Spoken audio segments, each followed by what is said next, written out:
Okay, so we're going to go over a few key quotations from as many of the key themes and the key characters as I can go through. I'm going to make this video nice and quick, so it's nice quick revision for you.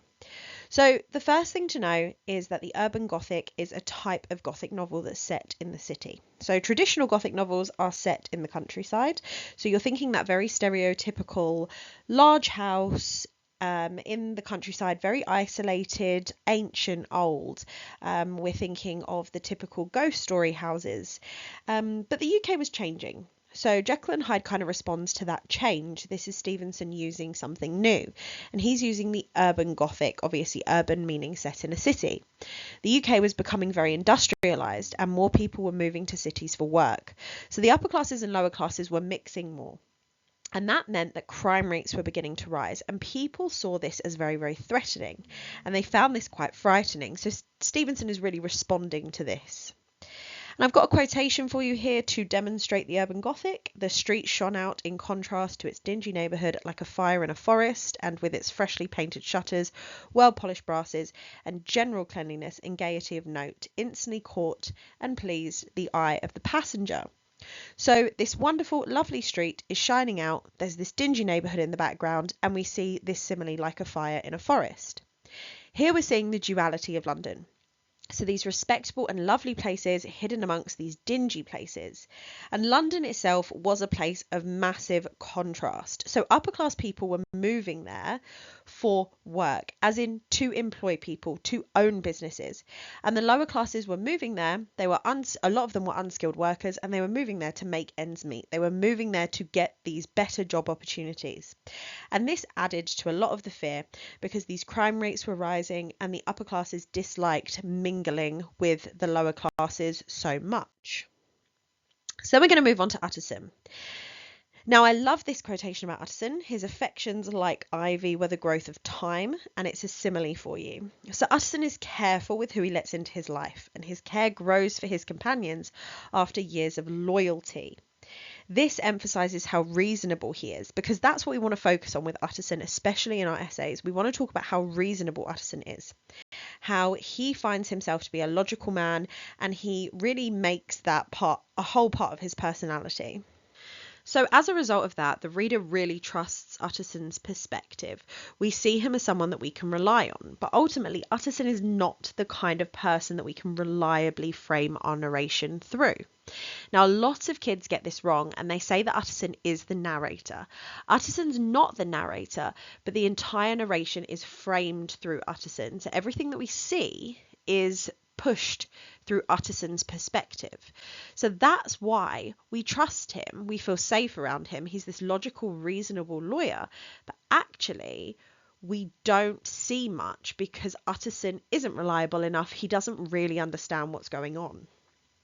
So he's lean, long, dusty, dreary, and yet somehow lovable. He's very austere with himself, meaning he sort of limits himself a lot of the time, because he's quite a boring man. He's meant to be a boring man. He never does anything that would get him in trouble, and he never does anything that would make the reader dislike or distrust him. He is very much a typical Victorian gentleman, and readers at the time appreciated the typical Victorian gentleman. So he's meant to be this person that we trust, and we trust our narration to be framed through him. This does make the end more shocking, because we realise that the whole time we couldn't actually rely on Utterson. So his past was fairly blameless. Few men could read the roles of their life with less apprehension, yet he was humbled to the dust by the many ill things he had done, and raised up again into a sober and fearful gratitude by the many he had come so near to doing, yet avoided. Now, this really juxtaposes Jekyll, but we don't realise that yet. So this is said in the early chapters of the novella. We don't see what Jekyll admits to until the very end, but it really shows how different Utterson is and how different the typical Victorian gentleman was to people like Jekyll. So Utterson is the type of person who represses everything. He's not the type of person who wants to go out and indulge in his desires the same way Jekyll does. He wants to make sure that he is perfect. And that's the big thing about Utterson. He is just the perfect Victorian gentleman to us. So when we think about Utterson, we want to talk about the fact that he's reasonable, logical, accepted, and possibly ignorant. We are going to argue that because he actually can't understand anything that's going on. He can't understand any of the science because he's too ignorant, and he's always looking for that logical explanation. And that's why he's going for blackmail. So he immediately thinks that Jekyll is being blackmailed by Hyde. And that's because he's too logical, he's too reasonable, and he's not really understanding all this insane stuff that's going on around Jekyll and his science. So now we move on to Jekyll. So a large, handsome face of Dr. Jekyll, and a large, well-made, smooth-faced man of 50, and then like a thick cloak. Now I love linking these three quotations together, even though they seem very different, because Jekyll uses his status, class, and appearance to live without suspicion, like a thick cloak. He sees Hyde as this disguise for him, and he wants to indulge in these undignified desires. So he mentions he uses Hyde as a disguise to do that. But he really likes carrying his head high. He likes to feel the superiority of his class. He knows that he appears as a gentleman. He knows that he's handsome. He knows that people trust him. And therefore, he knows that he can get away with this.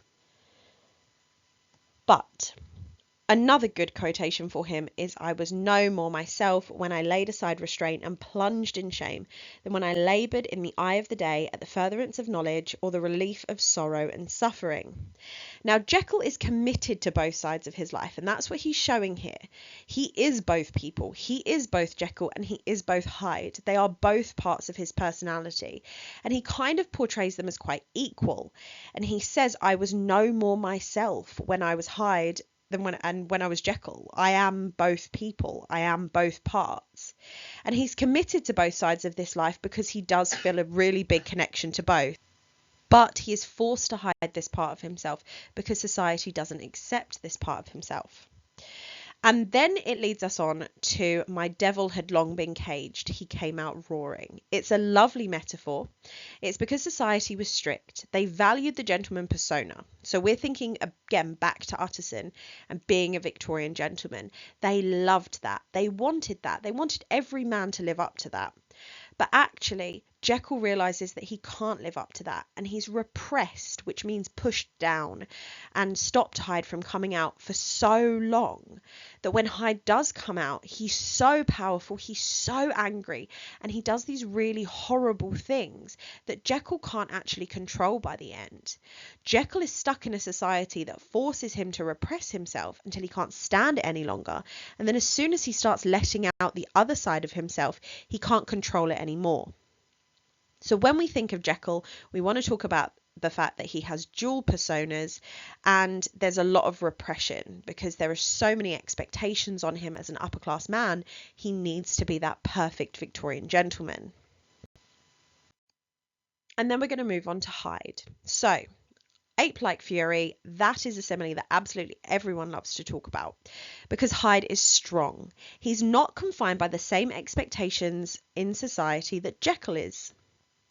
He shows brutal force. He's happy to let himself go. He's often described with animalistic imagery because Stevenson is playing on Victorian fears about devolution. So we had Charles Darwin's book and the theory of evolution that he wrote about in that book released in the Victorian times. Now, people were worried that because man evolved from more animalistic beings, and we've all seen that picture of sort of the very hunched over man and then the slightly more upright man all the way up to a proper human. And when that was released, it was that kind of idea that actually if we could get less animalistic, what if we could go the other way and devolve and become more animalistic? And people started to fear that more, especially with those rising crime rates. What if people were devolving in the city? So Hyde really represents that, and he represents that for the reader, and Stevenson is really trying to play on that fear for us. We move on to, "It took on this occasion a double dose to recall me to myself, and I was slowly losing hold of my original and better self." So Hyde is overpowering Jekyll now. So Jekyll has repressed his evil side for so long, it eventually takes over because he's finally given in to temptation. So Hyde takes over Jekyll until transforming him until transforming into him, begins to happen without any potion because temptation is so strong. And once you give in to temptation, it's really hard to go back. So I want you to think of something a little bit sillier here, but think of not being able to eat something that you enjoy for 3 months, for example. So let's say you had to cut out chocolate for 3 months.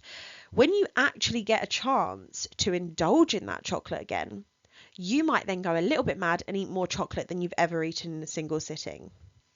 That's because giving something up is actually really, really difficult.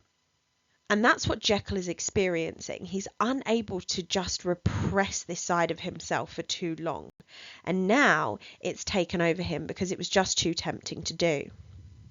Now then we've got the quote, something troglodytic, shall we say, like some damn juggernaut, small and particularly wicked looking. And these are all the ways that Hyde is described by other people.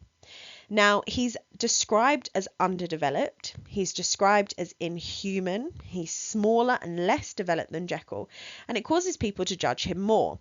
Now, if you remember back to the Jekyll slide, he's very handsome, so he has that disguise in society because he looks a certain way, whereas Hyde doesn't.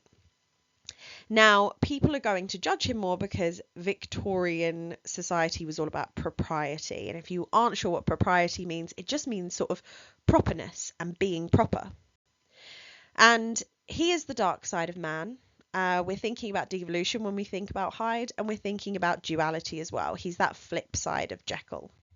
So that moves us on to Lanyon.